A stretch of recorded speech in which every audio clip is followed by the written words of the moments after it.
कि बेटी का बेटा हो चाहे बेटे का बेटा हो, पर वो ऐसा संस्कारी होना चाहिए कि बुढ़ापे में दादा दादी नाना नानी को राजा रानी बना के रखे, सजा के रखे, महफिल में सोने की गद्दी पर, वह घर स्वर्ग बनता है।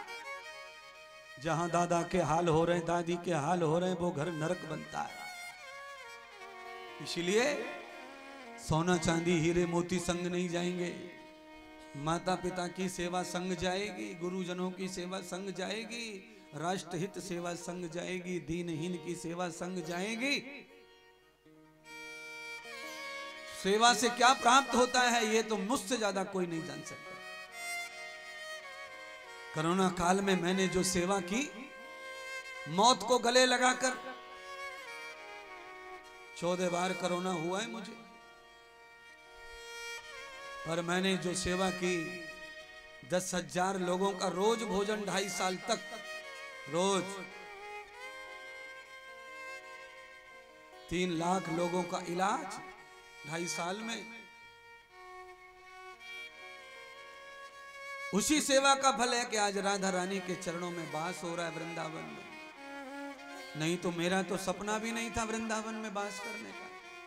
मैं तो सोच भी नहीं सकता था कि इतनी दूर आश्रम है, इतनी दूर काम करता हूं, कैसे वृंदावन वास होगा।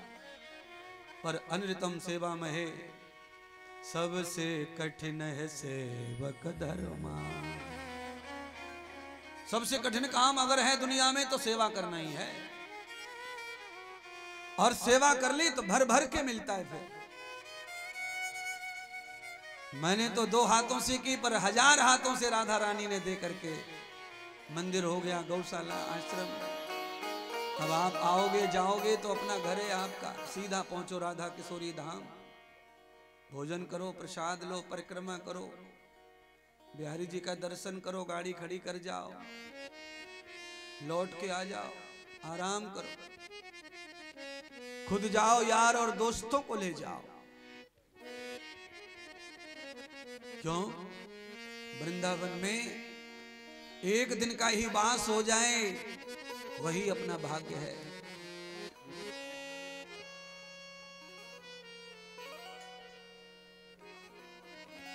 आज भगवान 11 वर्ष के हो गए तो भगवान ने माता पिता को कहा, बाबा मेरी ब्रज लीलाएं संपन्न हो गई और अब मेरी उम्र निकली जा रही है, मानव का धर्म टूट जाएगा, मानव का धर्म पूरा करना है। क्या चाहिए कृष्ण?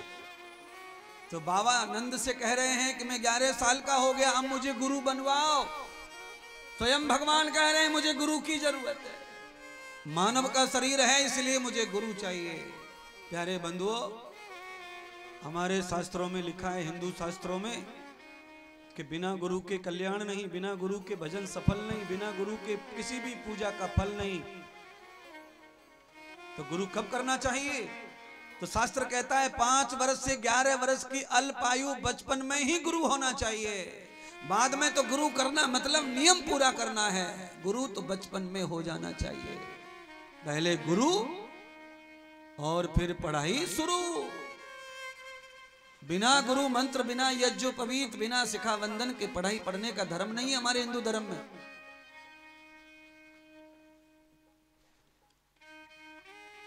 इस्लाम आगे कैसे चला गया, हिंदू पीछे कैसे रह गया। आधे से ज्यादा दुनिया में हिंदू था, आधी से ज्यादा दुनिया में हिंदू था, और हिंदू अब इतना छोटा, इतना कम। पूरी दुनिया में हिंदू 8-9% रह गया है। पूरी दुनिया में हिंदू 70% था, 9% 8% रह गया। क्यों? सब नियम तोड़ दिए, सब मर्यादाएं तोड़ दी, करोड़ों प्रकार की पूजा, करोड़ों प्रकार के भगवान, करोड़ों प्रकार की बातें, और हजारों संप्रदाय, हजारों मत पंथ। और जहां इस प्रकार की विचारधारा में फूट पड़ जाएगी वो धर्म आगे नहीं चलेगा ज्यादा दिन। इस्लाम 1400 साल में कहां से कहां पहुंच गया। 40 से ज्यादा खुद के देश हो गए। क्यों? एक देवता, एक पूजा। और कोई भी इस्लाम में पैदा हो जाए, सबसे पहले इस्लाम की शिक्षा दी जाती है, बाद में स्कूल जाता है उनका बच्चा। और तुम्हारा बच्चा, तुम्हारे बच्चे को सिखाया जाता है कि अभी उम्र है तेरी भजन करने की, अभी उम्र है तेरी भक्ति करने की, अभी उम्र है तेरी कथा में जाने की, अभी उम्र है तेरी फलाना करने की। अरे मरने की और भक्त बनने की कोई उम्र नहीं होती है पगलो। जब आंखें खुल जाएं तब सुधर जाओ, क्योंकि आंखें कभी भी बंद हो सकती है। 70% हिंदू ये सोचता है कि अभी उम्र नहीं है भजन की, भक्ति की।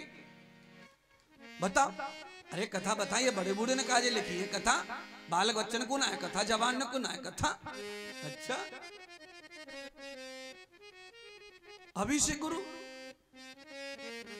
अभी तो महाराज खेलवे खाईवे की उम्र है हमारी। तो मैं ये बताना चाहता हूं कि गुरु बना करके ज्यादा खेलोगे खाओगे, लंबे समय तक मस्त मस्त।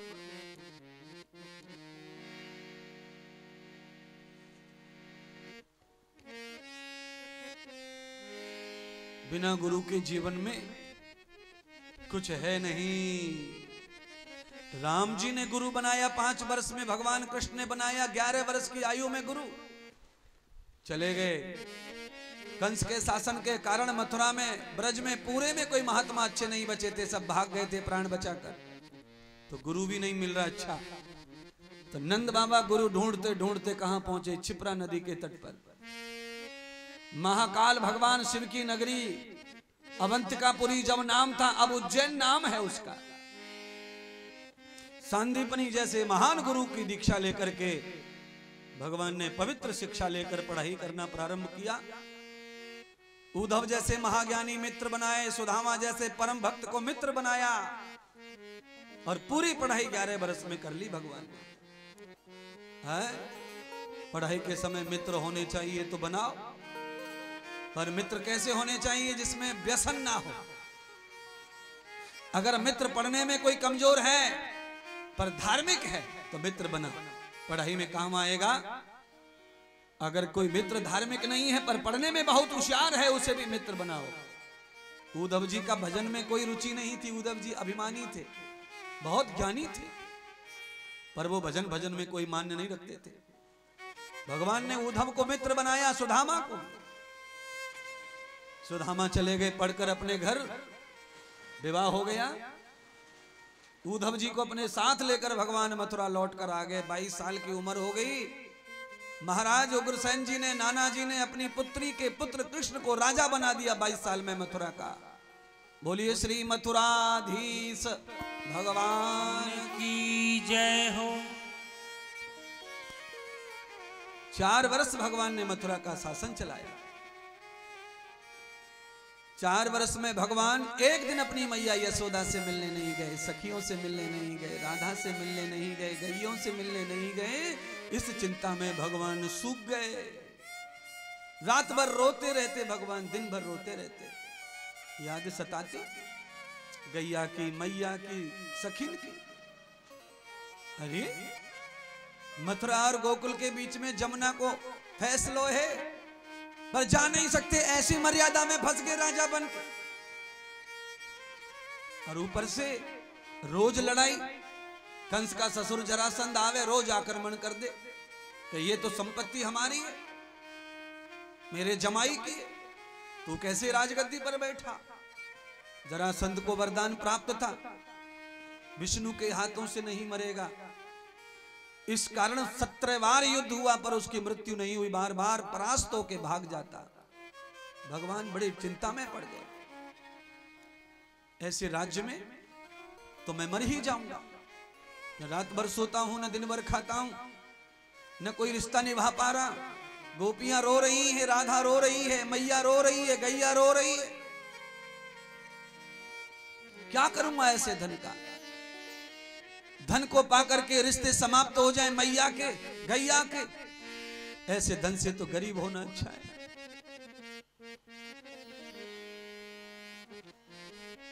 भगवान रो रहे थे, उद्धव समझा रहे थे, कृष्ण तू बड़ा पागल है। अरे तू इतना बड़ा हो गया, इतने बड़े बेटे के लिए कहीं मैया रोती? अरे कहीं बचपन की सखियां रोती? गैया तो जानवर है, वो तुझे भूल गई होगी, इतने साल हो गए तुझे, 26 साल से दूर हुआ। कृष्ण भगवान ने कहा उद्धव तुम नहीं जानते, मेरी मां रो रही है, जैसे मैं नहीं सोता ऐसे वो भी नहीं सोती, मेरी सब सखियां रोती और गैया चारा नहीं खाती मेरी याद में। उद्धव ने कहा यार तू जाने दे, कैसी बात करता है भोली बावड़ी, अच्छा मैं जा रहा हूं गोकुल देखने, तेरी बात सच है झूठ है। उद्धव रथ लेके पहुंचे गोकुल में, सब पागल हो गए। सखियों को लगा कृष्ण वापिस आ गया, बचपन में गए थे, जवान होके आए, तो उद्धव को ही कृष्ण समझ लिया, सब घेर लिया रथ को। कान्हा आ गया, कान्हा आ गया, कान्हा आ गया, कान्हा आ गया।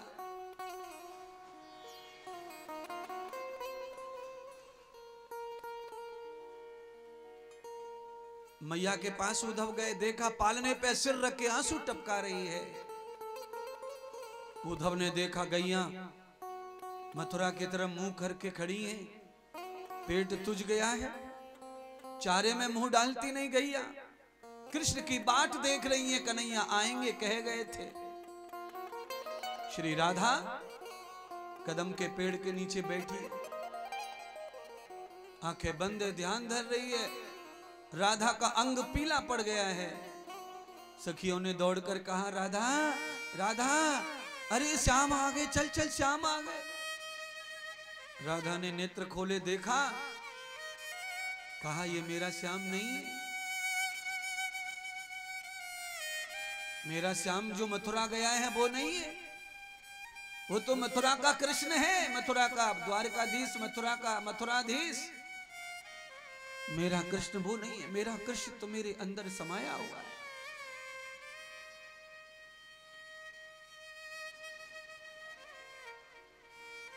कि सांझ सुनी पिया आवन की, राधा को बताया, राधा सजने लगी थी।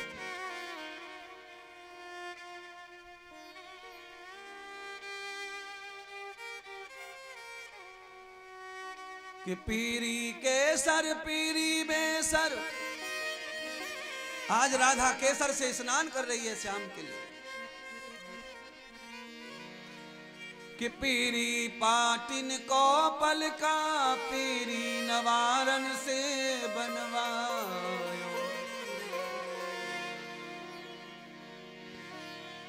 पिया की खातिर पीरी हुई और आज पीरी फटी पर मेरो पिया न आयो।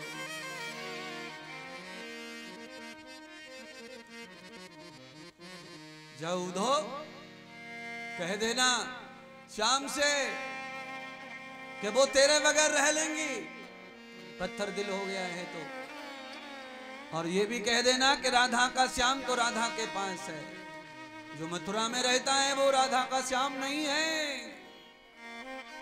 उद्धव रोने लगे, रथ में बैठकर विदा हो गए। उद्धव मथुरा में पहुंचे कृष्ण के पास, कृष्ण से गले लग लग के रो रहे हैं, कृष्ण तुम सच्चे हो, तुम्हारा प्रेम सच्चा है और तुम्हारे सब रिश्तेदार सच्चे, मेरा तो भ्रम दूर हो गया, अब क्या करें। अरे कृष्ण एक बार जाओ ना मिलने के लिए। अब उद्धव कह रहे हैं तो भगवान कहते उद्धव अगर मैं गया ना तो माया के बंधन में फंस जाऊंगा, फिर मैं लौट के नहीं आ सकता, मेरे बहुत काम अधूरे हैं।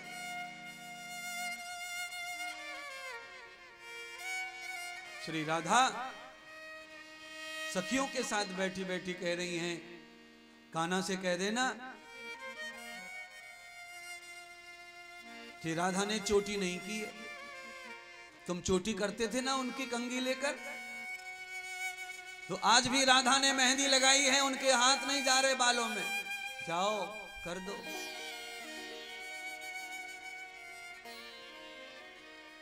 लट उलझी सुलझा जा रे कान्हा,